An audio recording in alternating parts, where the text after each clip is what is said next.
सरकार बीबीसी के पीछे पड़ी हुई है।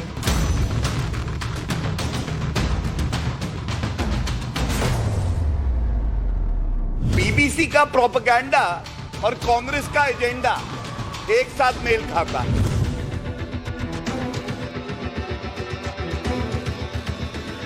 जो भी नरेंद्र मोदी सरकार के खिलाफ आवाजें उठाती है उनको एजेंसियों के माध्यम से निशाना बनाया जाता है। राहुल गांधी और कांग्रेस पार्टी और जो राजनीतिक दल विपक्ष में है उनको बड़ा दर्द होता है।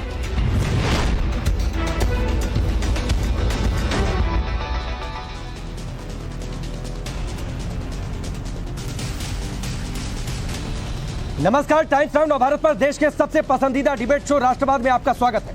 आपके साथ मैं हूं राकेश पांडे। राष्ट्रवाद यानी देश से बढ़कर कुछ भी नहीं। बीबीसी का प्रोपेगेंडा प्लस कांग्रेस का एजेंडा, क्या इसका मकसद है मिलकर मोदी को रोकना? दरअसल आज बीबीसी के दफ्तर में आयकर विभाग ने सर्च ऑपरेशन चलाया। आयकर विभाग ने टैक्स चोरी के आरोपों में यह सर्च अभियान चलाया। बीबीसी के दिल्ली और मुंबई दफ्तर में आयकर विभाग की टीम ने एक साथ तलाशी ली। कर्मचारियों से पूछताछ की गई। दफ्तर से कुछ अहम दस्तावेज भी इकट्ठा किए गए।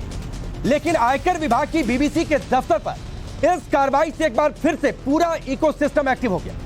इस कार्रवाई से कांग्रेस से लेकर समूचा विपक्ष मोदी सरकार पर हमलावर हो गया। कांग्रेस ने आरोप लगाए कि वो अडानी पर जेपीसी की मांग कर रहे हैं और सरकार बीबीसी के पीछे पड़ी है। इतना ही नहीं, कांग्रेस ने इसे अघोषित आपातकाल तक कह दिया। सुनिए पहले किसने क्या कुछ कहा। यहाँ हम जेपीसी की मांग कर रहे हैं अडानी के मामले में, और वहाँ सरकार बीबीसी के पीछे पड़ी हुई है। विनाशकाले विपरीत बुद्धि।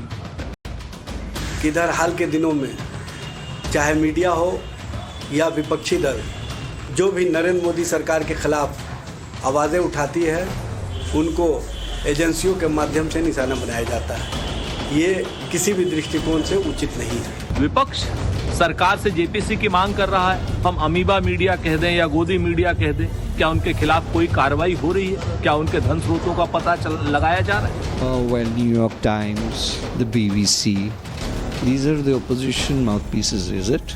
Are they establishing the linkages, the ecosystem? What the opposition says is echoed out in the New York Times and the BBC. Is that what they are claiming? विश्व में पहली बार बीबीसी के 100 साल के इतिहास में उन पर इस प्रकार की कोई छापामारी और रेड हुई है कि जिस अंतर्राष्ट्रीय छवि की अपेक्षा नरेंद्र मोदी जी करते हैं, अब क्या उनकी छवि पर धब्बा नहीं लगेगा? विपक्षी दलों ने सरकार को घेरने की कोशिश की तो बीजेपी ने भी जवाब देने में देर नहीं लगाई। बीजेपी ने साफ कह दिया कि कोई भी कंपनी भारत में अगर काम कर रही है तो भारत के कानून के मुताबिक उसे चलना होगा, और अगर बीबीसी ने कुछ गलत नहीं किया तो डर किस बात का।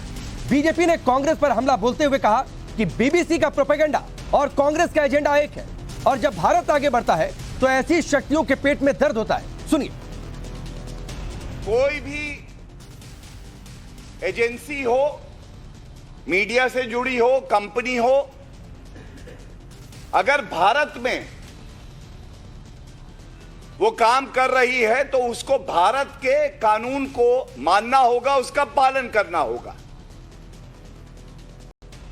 अगर कुछ गलत किया नहीं है, कानून का पालन किया है, तो फिर डर कैसा, फिर चिंता कैसी?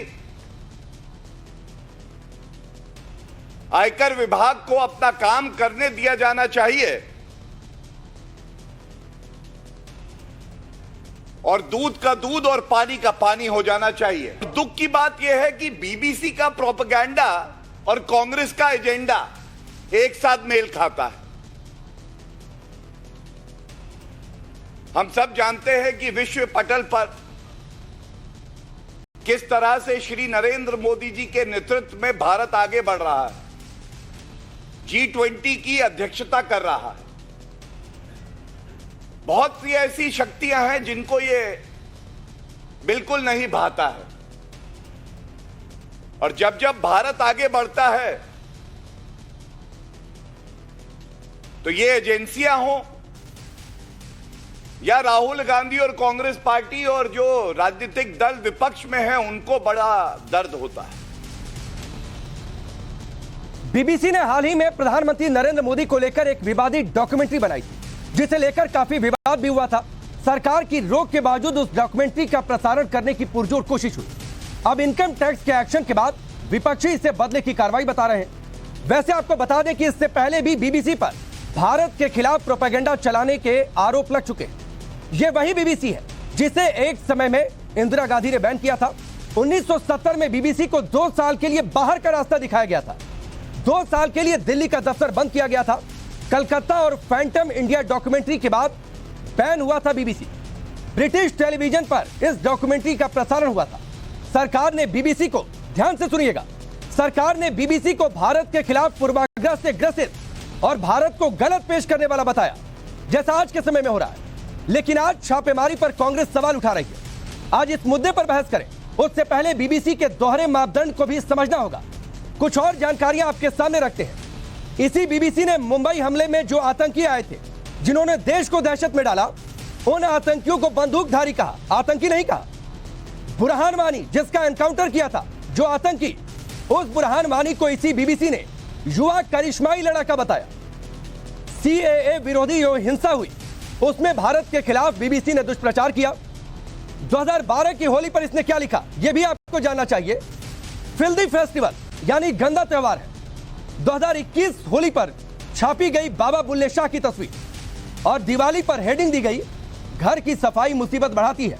यानी भारत के खिलाफ प्रोपेगेंडा कैसे चलाना है, साल दर साल बीबीसी ने यह साबित किया है। ऐसे में आपके सामने सबसे पहले वो सवाल जिनके इर्द गिर्द आज की चर्चा आगे बढ़ने वाली है।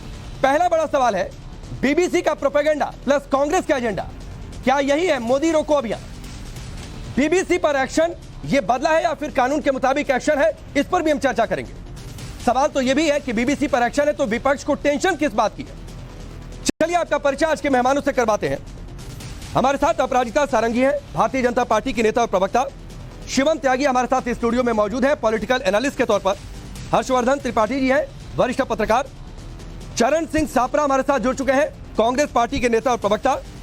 राजकुमार भाटी जी हैं, समाजवादी पार्टी के नेता और प्रवक्ता। दीपक जी हमारे साथ स्टूडियो में मौजूद है, पॉलिटिकल एनालिस्ट के तौर पर। सबसे पहले चरण सिंह सापरा, मैं आपके पास आता हूं।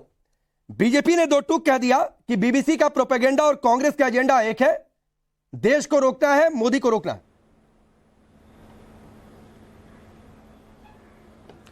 देखिए, मैं भी सर्वप्रथम ये क्लियर कर दूं कि मैं कोई बीबीसी का प्रवक्ता नहीं हूं, लेकिन इस देश के अंदर जब जब कोई गलत चीज होती है, कोई गलत बात होती है, तो विपक्ष का दायित्व बनता है कि वो उस चीज को उजागर करे। और हम भी बहुत दिनों से सोच रहे थे कि शाह और तानाशाह की सत्ता में एक डॉक्यूमेंट्री आई जिसने उस समय का सच दिखाने का प्रयास किया, और अचानक इस देश के अंदर इतनी शांति क्यों है। हमें पता था, ये अंदाज़ा था कि कहीं ना कहीं कुछ ना कुछ बीबीसी के ऊपर भी अटैक हो सकता है। और आखिर में वही हुआ कि देश जब अडानी पर जांच मांग रहा है तो भारतीय जनता पार्टी जांच बीबीसी की करने लग गई है। ठीक, यानी आईटी की रेड हुई। हो सकता है कल को ईडी की भी हो, सीबीआई का भी हो, कुछ ना कुछ ये चक्कर चलता रहे, क्योंकि शाह और तानाशाह के राज में इसी तरह की बातें देखी जाएंगी। कभी विपक्ष के नेताओं के ऊपर, कभी इस तरह से जो लोग सरकार के खिलाफ अनइंटरप्टेड बोला, सापरा साहब, इंग्लिश में कहते मैं हैं, एक छोटा सा सवाल आपसे और पूछता हूं। जो भी आवाज उठाएगा, ठीक, उसके ऊपर इस तरह से कार्रवाई होगी। ठीक है, मैं आपसे एक छोटा सा सवाल पूछता हूं। आपको लगता है कि बीबीसी निष्पक्ष है और बेहतर पत्रकारिता करता है?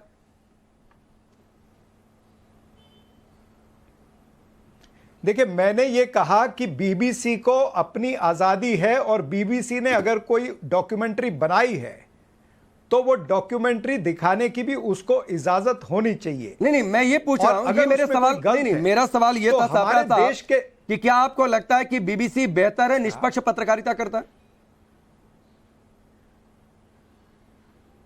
देखिए, मैं कोई यहां पर सर्टिफिकेट देने के लिए नहीं बैठा हूं। नहीं, विचार ना ही सर्टिफिकेट आप दे सकते हैं। नहीं, मैं नहीं दे रहा हूं, मैं तो आपका विचार पूछ रहा हूं। भारतीय जनता पार्टी दे सकती है। नहीं, मैंने अपने विचार बता दिए कि मैं सर्टिफिकेट देने के लिए नहीं बैठा हूं। नहीं, एक विचार होगा ना सर, हर पॉलिटिकल आदमी कम से कम पॉलिटिकल पार्टियां तो खुलकर अपने विचार व्यक्त कर सकती हैं। रूल चल रहा है। कांग्रेस पार्टी की नजर में बीबीसी क्या निष्पक्ष पत्रकारिता करने वाला संगठन है? देखिए, एक डॉक्यूमेंट्री के ऊपर से कोई सर्टिफिकेट नहीं दिया जा सकता, लेकिन मैंने वही बात एक ओवरऑल बता दीजिए, छोड़ दीजिए सर डॉक्यूमेंट्री, ओवरऑल बता दीजिए, तो उसमें कोई गलत चीज नहीं है। नहीं, ओवरऑल बता दीजिए, छोड़ दीजिए डॉक्यूमेंट्री। नहीं, ओवरऑल तो मतलब देखिए, आप मुझे मुझसे सर्टिफिकेट लेना चाहते हैं, मैं यही बात कह रहा हूं कि सर्टिफिकेट देने वाले हम कौन होते हैं? नहीं, देने वाले तो दर्शक हैं। क्या है ना साबरा साहब, आपके मन में भी है कि क्या है बीबीसी? आज बीबीसी 1970 में 2 डॉक्यूमेंट्री आती है, मुझे लगता है कि शायद इंट्रो में आपने पूरा सुना होगा। 1970 में 2 डॉक्यूमेंट्री आती है, कलकत्ता और फैंटम इंडिया। इंदिरा गांधी की सरकार, आप बैन कर देते हैं साहब, और यह कहा गया कि बीबीसी भारत की इमेज को गलत करके पेश करता है पूरी दुनिया में। तब भी बीबीसी का प्रोपेगेंडा साफ हुआ था। 2008 में बीबीसी ने अपने एक शो में बाल श्रमिकों की गलत तस्वीर दिखाई थी, तब भी काफी हंगामा हुआ था। सरकार ने बाकायदा जांच की, बीबीसी के ये फुटेज फर्जी थे। तब भी किसकी सरकार थी आपको पता है। तो बीबीसी निष्पक्ष कैसे हुआ? कैसे मान ले कि बीबीसी भारत के खिलाफ कुछ गलत करे और उस पर ऑब्जेक्शन ना हो? तो मैं तो यही कह रहा हूं ना कि 8 साल से नरेंद्र मोदी जी की सरकार है। 8 साल बाद ये नींद से उठे हैं क्या? कुंभकर्ण की नींद सोए थे? पहले बैन करते, आते ही बैन कर देते, क्योंकि पुराना रिकॉर्ड जिस तरह से आप तो मैं मान लूं कि कार्रवाई सही है, टाइमिंग को लेकर से सवाल। तो क्या ये नरेंद्र मोदी को पता नहीं था? नहीं, ठीक है, मैं मान लूं कि कार्रवाई सही है, टाइमिंग पर सवाल। मोदी को ये रिकॉर्ड नहीं पता था? ठीक है, आप क्या मान रहे? मेरे मुंह में वो शब्द मत डालिए, लेकिन मैं ये कह रहा हूं कि नरेंद्र मोदी और उनकी सरकार सोई थी क्या? ये देश के शाह और तानाशाह सोए हुए थे क्या? नहीं, चलिए सापरा साहब, मैंने 3-4 मिनट सिर्फ आप पर इसलिए इन्वेस्ट किए कि शायद हो सकता है कि कांग्रेस पार्टी का व्यू क्या है वो देश के सामने साफ हो जाए, लेकिन अभी भी आप कंफ्यूज दिखाई दे रहे हैं। मैं आगे मेहमानों का रुख करूं। अनुज हमारे साथ जुड़े हुए, एक उनसे छोटी सी जानकारी।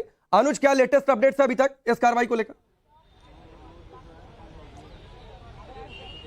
जी देखिए, अभी भी आईटी की टीम जो है वो मौजूद है, अंदर दफ्तर के अंदर ही मौजूद है बीबीसी के, जो कि 5वें और 6वें फ्लोर पर है। तस्वीरों के जरिए आप देख सकते हैं किस तरीके से बाकायदा ये जो मेन एंट्रेंस है वो इसको बंद कर दिया गया है। साथ ही साथ जो दूसरा गेट है वहां पर भी उसे भी लॉक किया गया है, किसी को आने जाने की इजाजत नहीं है।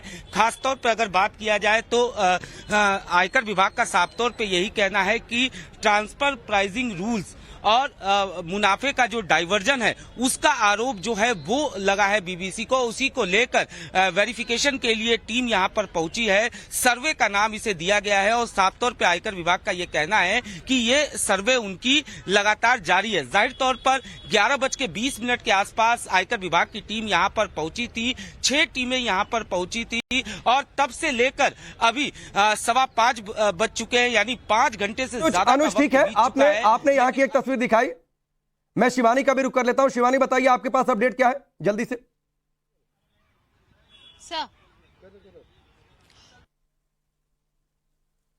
चलिए ठीक है, शिवानी से संपर्क कट गया।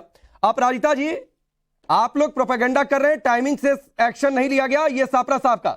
हालांकि वो कंफ्यूज है ये बताने में कि देश विरोधी है बीबीसी या फिर देश के पक्ष में निष्पक्ष पत्रकारिता क्या करता है, ये स्टैंड उनका क्लियर नहीं। आप सबको मेरा नमस्कार। C for Congress, C for confusion. देखिए, ऐसा है कि मैं आपको इंडियन एक्सप्रेस अखबार के 14 अगस्त 1975 के एडिशन की तरफ ले जाना चाहती हूं। आप सब जाकर देखें। उस दिन कांग्रेस के सांसदों ने संसद में कहा था कि बीबीसी ऐसा कोई भी मौका नहीं छोड़ती है जिससे भारत की छवि धूमिल हो। इस बात को याद रखे। मेरे पास वो कागज है और मैं आपको दिखा सकती हूँ, पहली बात। दूसरी बात मैं आपको याद दिला दूं कि बीबीसी का यह इतिहास रहा है, बीबीसी कभी भी कोई कसर नहीं छोड़ती है। हम सब के ऊपर लगातार आक्रमण करती आ रही है और किस तरह से विश्व में हमारी छवि धूमिल हो, इसके लिए वो बेहद प्रयत्न करती है। 1977 की बात मैं आपको बता दूं, याद दिला दूं इंदिरा गांधी जी थी हमारी प्रधानमंत्री, और उस समय किस्सा कुर्सी का एक फिल्म अमृतलाल नेहटा का दर्शाया गया था, और उस फिल्म को इन्होंने बैन किया था, इंदिरा गांधी जी ने बैन किया था। और उसके बाद central board of film certification को जब इसका मास्टर प्रिंट दिया गया था, उस मास्टर प्रिंट को भी नष्ट कर दिया गया। तो कांग्रेस, मैंने इसे कंफ्यूज पार्टी कहा, क्योंकि ये खुद नहीं जान पाती है यह क्या कहती है, किसके साथ रहती है, और इसकी मानसिकता, इसकी सोच, इसकी विचारधारा क्या है, इन्हें जानना होगा। लगातार बीबीसी का समर्थन करते आ रहे हैं, क्यों कर रहे हैं? नहीं अपराजिता जी, लेकिन वो कह रहे हैं कि इतने सालों तक आप लोगों की सरकार तो बीबीसी पर चुप क्यों बैठे थे? कार्रवाई कर देनी चाहिए थी, अब तक बैन कर देना चाहिए था। मैं आपको बता दूं, ये जो सर्वे चल रहा है, ये किसी भी तरह का रेड नहीं है, सर्च नहीं है। सर्वे और सर्च में डिफरेंस है, ठीक है, दोनों में अलगाव है। लेकिन मैं आपको कह दूं, ठीक है अपराजिता जी, मैं आता हूं आपके पास दोबारा लौटकर। शिवानी हमारे साथ जुड़ चुकी है। शिवानी, जल्दी से अपडेट दे दीजिए अभी तक की कार्रवाई को लेकर, फिर मैं आगे बढ़ूं।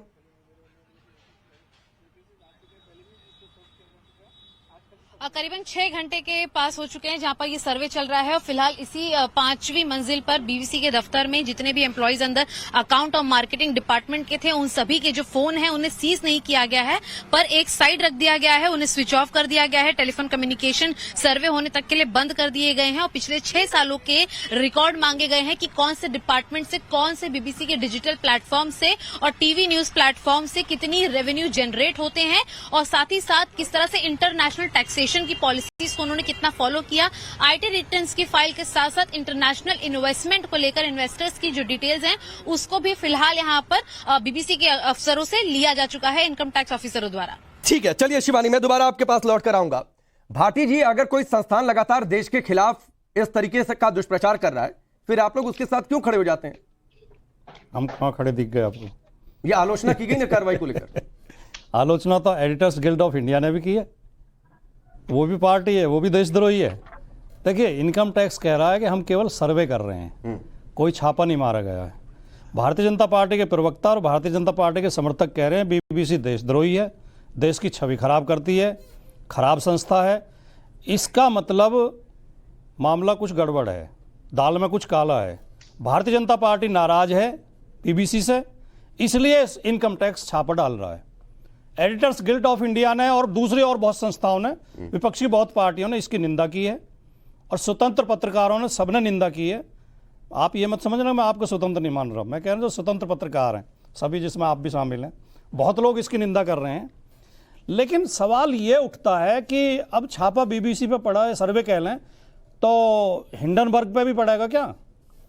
और अगर किसी अनियमितता पर, जो अभी सारंगी जी कह रही थी कि अनियमितताएं मिली हैं, तो जांच तो होगी। अगर छोटी मोटी अनियमितता या बड़ी अनियमितता पर तुरंत एक्टिव हो जाती हैं हमारी संस्थाएं, तो हिंडनबर्ग ने जो अनियमितता उजागर की है, जिससे पूरी दुनिया में हमारी छवि खराब हो रही है कि भारतवर्ष की सरकार एक उद्योगपति के लिए काम कर रही है, और उस उद्योगपति को खुली छूट दी गई है कि वो अपने शेयर्स के भाव उठाए गिराए, उस शेयर्स के आधार पर बैंकों से लोन ले। आपकी नजर में जो सवाल मैंने सापरा साहब से पूछा था, आपकी नजर में बीबीसी देश के हित की बात करता है कि देश के खिलाफ प्रोपेगेंडा चलाता है? कभी ना कभी, कहीं ना कहीं बीबीसी ने हमारे खिलाफ भी किया होगा, हमारे देश खिलाफ। लेकिन बीबीसी एक प्रतिष्ठित समाचार होगा कि किया है? किया होगा, मुझे ज्यादा जानकारी, जैसे आपने बताया इंदिरा गांधी ने, या अब भी हो सकता है। मैंने नहीं बताया। अरे भाटी साहब, मैंने थोड़ी नहीं बताया। मैं देखो, ये हुआ, तारीखी बात है। देखो राकेश जी, 1970 में बैन किया गया था, 2 डॉक्यूमेंट्रीज दिखाई गई थी ब्रिटिश टेलीविजन पर। राकेश जी बड़ी स्पष्टता के साथ कह रहे हैं, हमें बीबीसी से कोई लगाव थोड़ी है, हमें देश से लगाव है अपने से। हमारे देश के खिलाफ कुछ होगा तो हम देश के साथ खड़े हैं, बीबीसी के साथ थोड़ी खड़े हैं। लेकिन इसमें कोई संदेह नहीं है कि बीबीसी दुनिया भर में अंतर्राष्ट्रीय स्तर पर एक प्रतिष्ठित समाचार एजेंसी है, समाचार चैनल है, समाचार प्रसारण करने की संस्था है। कार्रवाई नहीं होनी चाहिए, और उसकी मैंने कब कहा कि नहीं होनी चाहिए। लेकिन सवाल वही उठता है कि जब बीबीसी ने गुजरात दंगों पर रिपोर्ट दिखाई, वो रिपोर्ट बीबीसी की अपनी नहीं है, वो इंग्लैंड सरकार की, ब्रिटिश सरकार की वो 70 वाली भी डॉक्यूमेंट्री जो थी ना, फ्रांस के डायरेक्टर की थी। हाँ, बीबीसी की अपनी नहीं थी। हाँ तो ठीक है, की अपनी नहीं थी। जोड़िए, हमें कोई आपत्ति थोड़ी है। ठीक है, नहीं जो आपने तर्क कहा ना भाटी साहब, आती है उसी समय छापा पड़ता तो संदेह पैदा होता। इसका मतलब ये सरकार, तब पहले डॉक्यूमेंट्री आई थी, उसके बाद बैन हुआ था, 2 साल के लिए बाहर का रास्ता दिखा दिया गया था। हर्षवर्धन जी, सवाल क्या है? सवाल मोदी के विरोध का है या सवाल डॉक्यूमेंट्री के विरोध का है? देखिए राकेश जी, इसके दो पहलू हैं। एक तो ये कि मैं बिना किसी हिला हवाली के, बिना किसी हिचक के मानता हूं कि इस वक्त जो इनकम टैक्स का सर्वे हो रहा है ये ठीक छवि नहीं दिखा रहा है। बीबीसी डॉक्यूमेंट्री पर बैन हुआ, निश्चित तौर पर सरकार को बैन करना चाहिए, क्योंकि वो प्रोपागेंडा डॉक्यूमेंट्री है। क्यों डॉक्यूमेंट्री प्रोपागेंडा है? जिसपे भारत की सरकार की हर एजेंसी ने, भारत के सर्वोच्च न्यायालय ने स्पष्ट तौर पर बताया कि क्या कुछ हुआ, और उसमें नरेंद्र मोदी के संलिप्त होने का कोई प्रमाण, कोई तथ्य नहीं, वो पूरी तरह से पाक साफ है। उसके बावजूद अगर 20 साल बाद 2024 के चुनावों के पहले बीबीसी एक ऐसी डॉक्यूमेंट्री बनाती है और भारत विरोधी लोगों की बाइट के आधार पर, वो डॉक्यूमेंट्री मैंने नहीं देखी, लेकिन जो उसके टुकड़े टुकड़े आए हैं उसमें वही चेहरे जो दिन रात मोदी को गाली देते रहते हैं, तो उन्हीं की बाइट्स के आधार पर पुराने टुकड़ों को जोड़कर, पुरानी रिपोर्ट को जोड़कर, जिसके बाद भारत में 2-2, 3-3 जांच हो चुकी, दोबारा सर्वोच्च न्यायालय में जांच जा चुकी, अभी फिर से गई थी पीआईएल, उस पर जांच हो चुकी। तो इसका मतलब कि बीबीसी प्रोपागेंडा फैलाने की कोशिश कर रहा है। बीबीसी का जन्म ही ब्रिटिश गवर्नमेंट ने अपनी कॉलोनीज में अपना प्रोपागेंडा, अपना प्रभुत्व कायम रखने के लिए किया, उसके बाद वेस्टर्न प्रोपागेंडा के लिए किया। लेकिन आज जब इस पर इनकम टैक्स का सर्वे पड़ रहा है तो निश्चित तौर पर यह सवाल खड़ा होगा कि इस वक्त ये छापा क्यों, और अगर पहले से ये गड़बड़ियां थी इंटरनेशनल टैक्सेशन की, प्राइसिंग की, तो उसको लेकर बीबीसी के कौन से लोग जिम्मेदार ठहराए जा रहे हैं? क्योंकि अगर ये सिर्फ छापा पढ़ के हट गया तो मैं मानूंगा कि जो विपक्ष आरोप लगा रहा है वो सही है, लेकिन अगर इसमें सचमुच तथ्य निकलता है, लोगों की गिरफ्तारी होती है और बीबीसी को यहां काम करने का आधार नहीं है, ये साबित होता है, तो मैं इसको ठीक मांगूंगा। बीबीसी एंटी इंडिया है, इसमें कोई संदेह नहीं। शिवम त्यागी, तथ्य तो इसके पहले भी होंगे, लेकिन कार्रवाई क्यों होती है डॉक्यूमेंट्री आने के बाद? फिर तो विपक्ष का सवाल सही है ना। देखिए, एक चीज विपक्ष को भी और इस देश को भी तय कर लेनी चाहिए कि जब आप लगातार सरकार पर सवाल उठा रहे हैं, तो सरकार कोई भी रही हो, आपने जो पहला फैक्ट बताया कि 70 के दौरान इंदिरा जी ने इनको बैन किया, इनको बैन करने का इंदिरा जी का कारण यह था कि इन्होंने जब कलकत्ता में डॉक्यूमेंट्री बनाई तो वहां पर जो पुअरेस्ट ऑफ पुअर लोग हैं उनको ऊपर निकाल कर लाए और जो अर्बन क्लास था उनको बिल्कुल पीछे छोड़ दिया, हिंदुस्तान की छवि खराब करी, 2 साल के लिए बैन हुए। तब एक और बात, पहले डॉक्यूमेंट्रीज पर बात कर लेते हैं। इन्होंने अकेले प्रधानमंत्री नरेंद्र मोदी पर डॉक्यूमेंट्री नहीं बनाई है, और अकेले ऐसा नहीं है कि किसी विपक्षी या पक्ष की पार्टी को एजेंडा देने का काम किया हो। अगस्त 2014 में जब सरकार आई ही थी भारतीय जनता पार्टी की, उन्होंने एक डॉक्यूमेंट्री इंदिरा गांधी जब पर भी बनाई थी। उसके बाद तमाम कांग्रेस के नेता जो है सरकार के पास गए थे कि ये जो है इस देश के पूर्व प्रधानमंत्री को और इस देश को बैड लाइट में प्रस्तुत कर रहे हैं, ये बैन होनी चाहिए। बड़ा दिल दिखाते हुए मोदी सरकार ने उस डॉक्यूमेंट्री को बैन कर दिया। आप मुझे एक चीज बताइए, मैं इनका सिर्फ इसे छोड़ दीजिए, आप जो बार बार इनकी क्रेडिबिलिटी, बहुत शानदार अखबार है, बहुत शानदार है, बहुत शानदार जो है चैनल है, ये इनकी पहली अपॉलॉजी है। I'd like to repeat my apology to the viewers and listeners who misled by the editorial lapses BBC director. इसके अलावा एक और अपॉलॉजी इन्होंने क्वीन को भी दी हुई है। मैं सिर्फ एक चीज कह रहा हूं, अगर कोई न्यूज एजेंसी मेरे देश के खिलाफ प्रोपेगेंडा में हर सरकार को टारगेट करती हो, चाहे वो ये सरकार हो, चाहे वो इससे पहली सरकार हो, तो क्यों, अगर उसने कोई गलत काम किया है, अगर टैक्सेशन को लेकर वहां कोई गड़बड़ है, तो क्या उसको सिर्फ इसलिए छोड़ दिया जाए कि नहीं वो बड़ी रेप्यूटेड एजेंसी है, या फिर इसलिए छोड़ दिया जाए कि उसने हमारे लिए एक डॉक्यूमेंट्री बनाई थी और अभी अगर हम इन पर छापा मारेंगे तो गलत एक चेहरा जाएगा? मेरा मानना है कि अगर सर्वे है, तो पहले भी आतंकी मानते हैं, तो उसको कहे युवा करिश्माई लड़का। मुंबई में जो आतंकी आते हैं वो कहते हैं बंदूकधारी है जी। तो वैसे बीबीसी का पक्ष क्यों? बीबीसी का पक्ष कौन ले रहा है? अगर तो भाजपा और राष्ट्रवादी पार्टी इतनी राष्ट्रवादी थी तो 2014 में मोदी जी आ गए थे, 2014 में बीबीसी का बुरिया बिस्तर बंद कर देते यहाँ से। तो तब नहीं हुआ तो आज भी नहीं होना चाहिए था। 2014 में मैं तो कहूंगा बड़ी देर कर दे, हुजूर आते आते। क्या सरकार का चेहरा दिखाना, सरकार का चरित्र दिखाना किसी भी मीडिया के लिए, आपसे भी पूछ रहा हूं, अच्छा है आप मोदी जी से सवाल नहीं करते, कोई चैनल सवाल नहीं करता, मैं बता रहा हूं, सुनिए वो अच्छा है कि आप मेरे सवाल का जवाब नहीं दे पाते। एक चैनल खरीद लिया गया है, अच्छा है कि आप मेरे सवाल का जवाब नहीं दे पाते। खरीद लिया गया। अच्छा, मैं एक सवाल, यहाँ पर दूसरे चैनल की बात मत क्या करिए। मैं सवाल नहीं कर रहा हूं, यहाँ पर दूसरे चैनल की बात मत क्या करिए, सवाल ही नहीं। आप जिस चैनल पर आते हैं उसी चैनल के बारे में बात क्या करिए। उसी चैनल की बात कर रहा हूं। मैं कह रहा हूं कि मोदी जी 1970 में जो हुआ, कांग्रेस ने अगर गलत किया तो फिर आज मोदी जी भी वही काम कर रहे हैं। तो 1970 में गलत हुआ था? नहीं, मैं वही पूछ रहा हूँ, जो आप लोग कह रहे हैं कि कांग्रेस ने गलत किया अगर 1970 में। और सुनिए सर, बोलने नहीं देते, आप बोलने नहीं देते ना, ये तो मुश्किल है। गलत बोलेंगे तो किसी के बीच में नहीं रोका। नहीं, मैं नहीं बोल रहा हूँ किसी के बीच में। मेरी बात यह है कि आप कांग्रेस से सीख रहे हैं ना, आप कहिए ना हमने कांग्रेस से सीखा है सारी चीजें, आप कांग्रेस को अपना आइडियल मानते हैं, तो फिर बात यह है कि आप 30 सेकंड में 30 लाइनें चेंज नहीं हो सकती, आपकी सारी बातें भ्रामक हैं। सारी बातें आप लोगों की भ्रामक है, क्योंकि आप देश में पाखंड का प्रोपोगेंडा रचते हैं। इंदिरा का प्रोपेगेंडा, बिल्कुल आप लोग पाखंड का प्रोपोगेंडा, डॉक्यूमेंट्रियां फर्जी उधर से आ रही है, पाखंड का प्रोपेगेंडा हम करते हैं। बताओ कि वो मोदी जी का चरित्र दिखाना क्या भारत का चरित्र हो गया क्या? हाँ, मोदी जी का देश के प्रधानमंत्री को गलत गाइडलाइन में दिखाना भारत का जिस वक्त वो डॉक्यूमेंट्री बनाई गई थी उस वक्त वो देश के प्रधानमंत्री नहीं थे और उस वक्त उनका चरित्र दिखाया जा रहा है। तो देश को इसमें क्यों नहीं इससे पहले डॉक्यूमेंट्री आ गई? राकेश, ये जरूरी है। ये देखिए दीपक झा जी जो कह रहे हैं, 2000 दीपक झा कह रहे हैं कि देश के मोदी जी क्या थे, नहीं, हाँ, ये दीपक जी आपको समझना पड़ेगा। ठीक है, आपने बात बोली नहीं, आज मोदी जी के ऊपर कोई हमला उठाए तो मैं सबसे पहले आगे बात करूंगा। चुनाव के पहले का प्रोपेगेंडा है दीपक झा। ठीक है हर्षवर्धन जी, आज भी अगर प्रधानमंत्री नरेंद्र मोदी पर कोई आरोप लगे, कोई प्रमाणित हो, बात पूरी होने दीजिए। प्रधानमंत्री को मोदी को गाली देने वाले लोगों को खड़ा करके बाइट लेके चलाने वाले लोगों को ही उसने मुंह दिखा दिया। तो क्या मोदी जी से सवाल करने वाले और मोदी जी को गाली देने वाले लोग दीपक झा सुन लीजिए, हो गया। अब आप अरे नहीं है, नहीं है, ठीक है, ठीक है, सुन सुनकर बोला करिए, सुन सुनकर बोला करिए दीपक झा, सुन सुनकर ध्यान से देखिए, खुद को सुनिएगा जब इसकी रिकॉर्डिंग चलेगी ना। अभी तो आप लाइव हैं, सुनिएगा कि आप बोल नहीं पा रहे। आप सुनिए, मैं फिर से कह रहा हूं कि नरेंद्र मोदी ने गुजरात दंगों में अगर कोई भूमिका निभाई है और उसके पास कोई नया प्रमाण है तो बिल्कुल बीबीसी डॉक्यूमेंट्री करे, आप भी करिए, कोई भी करे। लेकिन जब देश के सर्वोच्च न्यायालय ने सारी एजेंसियों ने पाक साफ किया, क्लीन चिट किया और कोई बिना नए तथ्य के, पुराने तथ्यों के आधार पर, यही तो बात है। नहीं, और 20 साल बाद डॉक्यूमेंट्री क्यों? नहीं, सवाल तो ये भी है ना दीपक झा, सुनिए ना सर, आप टाइमिंग को सुनिए, दीपक झा सुनिए ना, आप टाइमिंग को लेकर सवाल उठा रहे हैं ना, तो 20 साल बाद डॉक्यूमेंट्री क्यों? अभी तक डॉक्यूमेंट्री क्यों नहीं आई? अभी तक डॉक्यूमेंट्री क्यों नहीं आई थी? 20 साल बाद क्यों? सवाल तो फिर ये भी उठेगा। ठीक है, अनुज बार बार एक सवाल उठ रहा है टाइमिंग को लेकर, क्या कुछ प्रमाणिक तथ्य अभी तक इनकम टैक्स को मिले हैं? रेड है, सर्वे है, क्या है, क्या जानकारी दी गई है?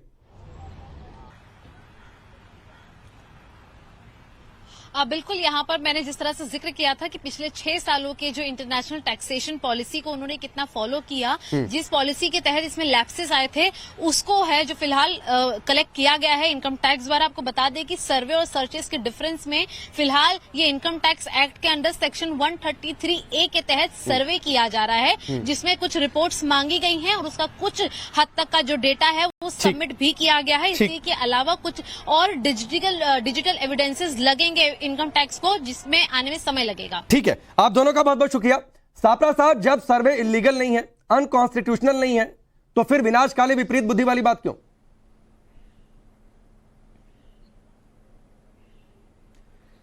देखिए, मैं तो ये भी कहना चाहूंगा कि भारतीय जनता पार्टी इसमें बिलीव करती है कि सैया भय कोतवाल तब डर काहे का। भारतीय जनता पार्टी, जिसे मैं भारत की जुमला पार्टी कहता हूं या भारत की झूठी पार्टी कहता हूं, बीजेपी, उनके प्रवक्ता ने थोड़ी देर पहले 2-3 बातें कही। उन्होंने कहा कि एक तो विश्व में छवि धूमल करती है बीबीसी।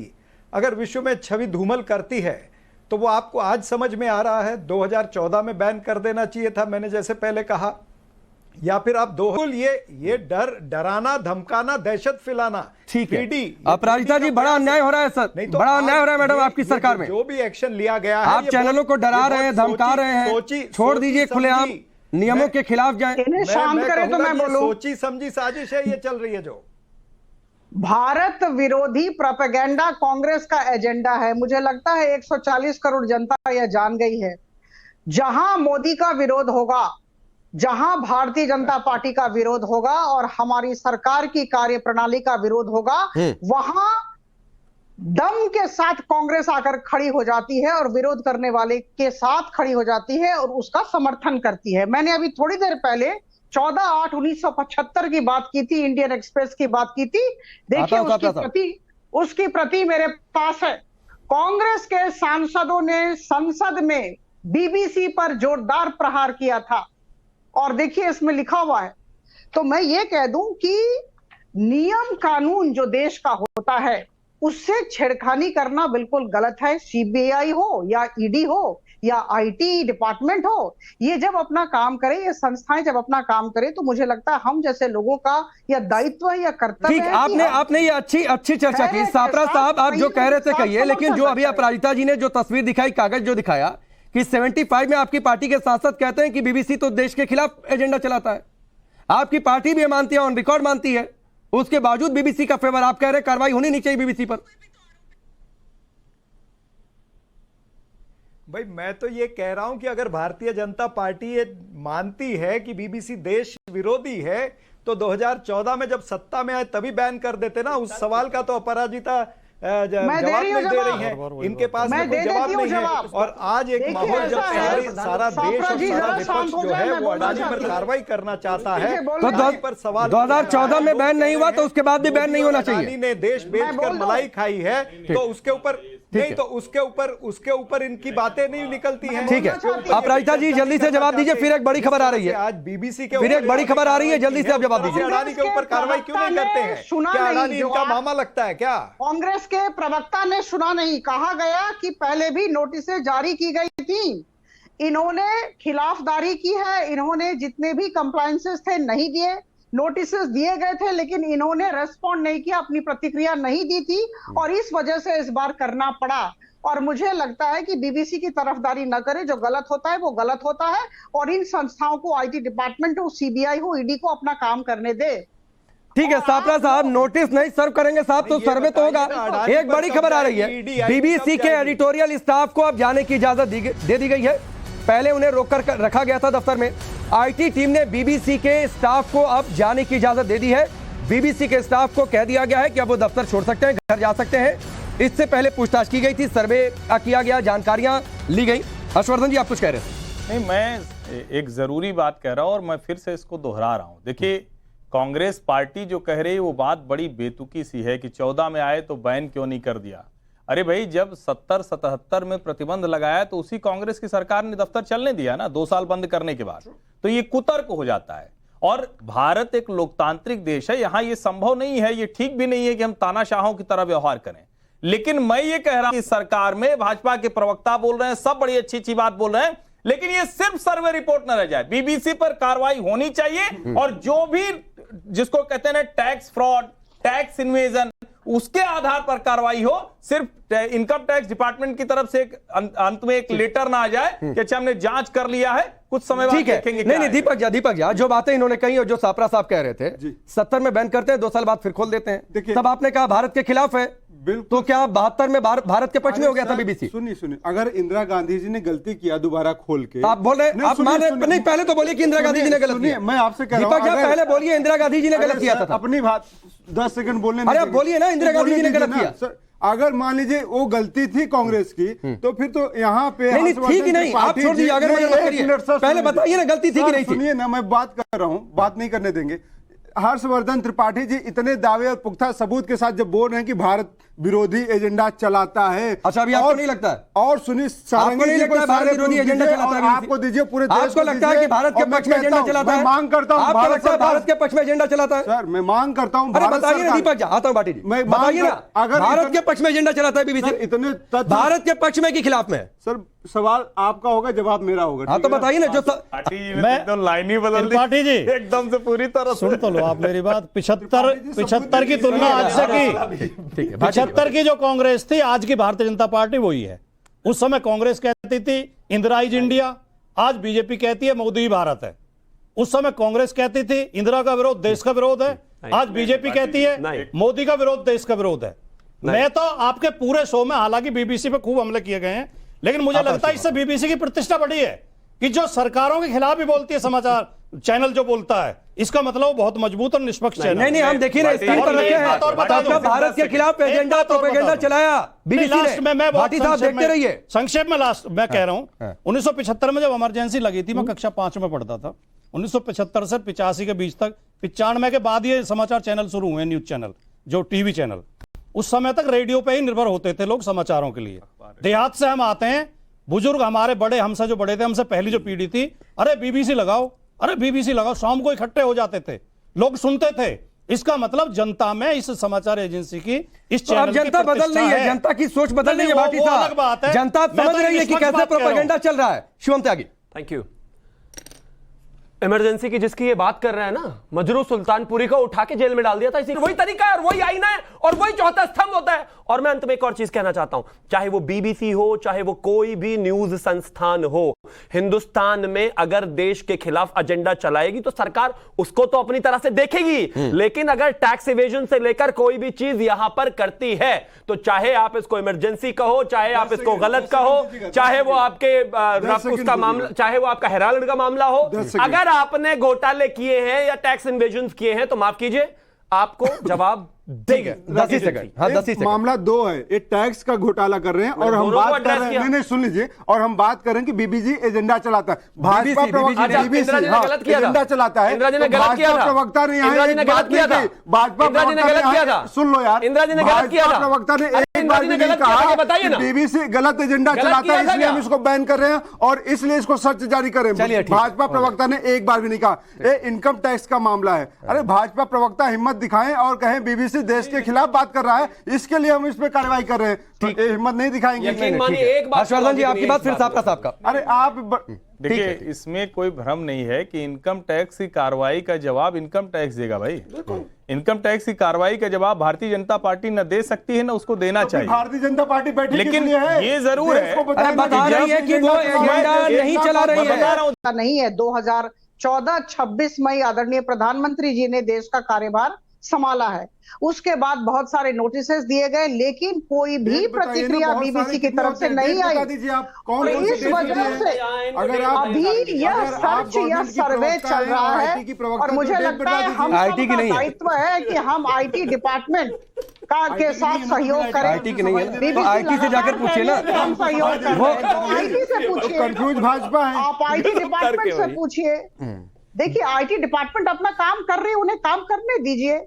दूध का दूध, पानी का पानी, ये हो जाएगा। तो आप कब बैन करेंगी मैडम, ये बताइए ना। अगर बीबीसी इतना ही देश विरोधी एजेंडा चला रहा है, जो कि यहाँ पे बैठ के साबित कर दिया है हर्षवर्धन त्रिपाठी जी ने, लेकिन आप इसको बैन नहीं करेंगे। 1970 में 2 वर्षों के लिए बैन किया था, और ऐसा है कि मैं कह दूं कि हम एक सहिष्णु दल है, हम सबको साथ लेकर चलने का प्रयास करते हैं। सबका साथ सबका विकास हमारा नारा है। हम कांग्रेस की तरह नहीं है कि लगातार जिसने किस्सा कुर्सी का फिल्म दिखाया उसे बैन कर दिया, उसे बंद कर दिया, मास्टर प्रिंट को हटा दिया, और उसके बाद कांग्रेस के सांसदों ने संसद के अंदर में नारा दिया कि बीबीसी हमारी छवि धूमिल कर रही है। इस तरह हम नहीं करते मैडम, लेकिन ऐसा है कि आईटी डिपार्टमेंट अपना काम कर रही है, करने दे, हम सबको साथ लेकर चलते हैं। लेकिन जो गलत काम करता है, जो संस्थाएं नियम कानून को तोड़ती हैं, नहीं मानती हैं, निश्चित तौर पर उनके सापरा साहब आपने कहा 2014 में बैन, आता हुआ प्रहिता जी, सापरा साहब आपने कहा 2014 में बैन कर देना चाहिए था। 1970 में तो इंदिरा गांधी जी के समय बैन किया गया कि देश विरोधी है, तो 2 साल बाद वो देश के पक्ष में हो गया। क्या बीबीसी की इमेज सुधर गई थी? क्या परमानेंटली बैन कर देना चाहिए था कि बीबीसी ऑपरेट ही नहीं करेगा हिंदुस्तान में? जी मैं आपको माधवेंद्र को आपको याद दिला दूं तो बैन तो आरएसएस भी मेरे ख्याल से 2 या 3 मर्तबा हुई है, वो बैन उठाया भी गया है।